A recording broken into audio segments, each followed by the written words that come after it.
So the first thing we're going to do is we are going to find the pattern that we like and vectorize it for our software to use. In my case, I'm using ink cut. Use whatever you use with your vinyl cutter or whatever came with it. It's important to scale it to the size that it'll fit on the Popsocket, and cut as usual. You want to weed it according to how you want to use it as a stencil. The parts with the vinyl will be the parts without the paint. So in my case, I'm doing like a negative silhouette. Next thing I'm going to do is I'm going to degrease them with some isopropyl alcohol.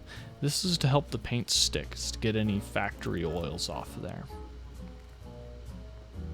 Next, what I'm doing is I'm sticking the vinyl to my hand, then unsticking. This is to make it less sticky so it peels up better from the plastic. Otherwise, it can stick too well and you'll be fighting with it.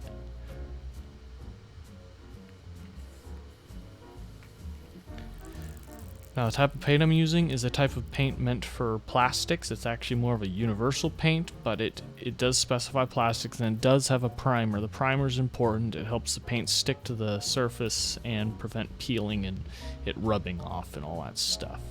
When it's tacky to the touch, you want to peel it up with a razor knife or a pick or whatever you use to peel. It can be the same tool you use for weeding. I use a razor knife to get it started, then peel it up with a pair of tweezers.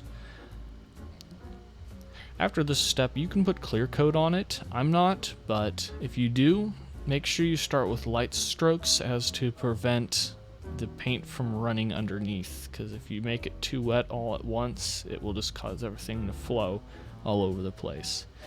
Well, if you like this video, don't forget to like, comment, and subscribe, and definitely don't forget to hit that bell. Until next time, thanks for watching.